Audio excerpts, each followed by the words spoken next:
मी आता दुपारी 1 वाजता नगराध्यक्ष आणि सगळ्या नगराध्यक्ष पदाच्या नगरसेवक पदाच्या उमेदवारांची सामूहिकरित्या मीटिंग घेऊन प्रत्येक प्रभागामध्ये त्या नगरसेवकांची काय स्थिती आहे ही त्यांना विचारली। त्यांना विचारल्यानंतर त्यांच्या चेहऱ्याकडे पाहिल्यानंतर किंवा त्यांनी जो आनंद माझ्याजवळ व्यक्त केला त्या त्यांच्या चेहऱ्यावरचा आनंद आणि त्यांनी उपभोगलेला अनुभव त्यानुसार असं वाटतंय की या पाचोरा शहरात आज एक नगराध्यक्ष आणि 26 नगरसेवक पदाच्या ज्या उमेदवारांची निवडणूक झालेली आहे तर मला वाटतं पाचोरा शहरात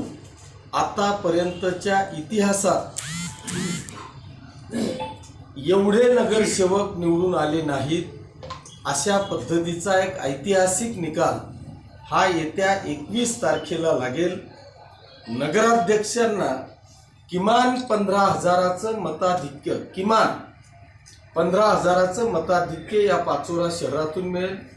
आणि 26च्या 26 नगरसेवक ज्यांचं मतदान झालं ते 26च्या 26 नगरसेवक आणि ज्या 2 नगरसेवकांचं 20 तारखेला मतदान होणार आहे ते दोघेही नगरसेवक असा एक ऐतिहासिक निकाल या पाचोरा आणि भडगाव शहराचा आपल्याला पाहायला मिळेल असं चित्र जनतेच्या चेहऱ्यावरून नगरसेवकांनी दिवसभरातला केलेला अनुभव कथन केल्यावरून आणि मी जे काय दिवसभर सगळ्या बूथ केंद्रांवर फिरलो त्याच्यावरून असं चित्र स्पष्ट होत आहे की पाचोरा शहरातले 28 आणि प्लस नगराध्यक्ष त्याच पद्धतीने भडगाव शहरातले 24 नगरसेवक प्लस नगराध्यक्ष या दोघही शहरांमध्ये एक ऐतिहासिक विजय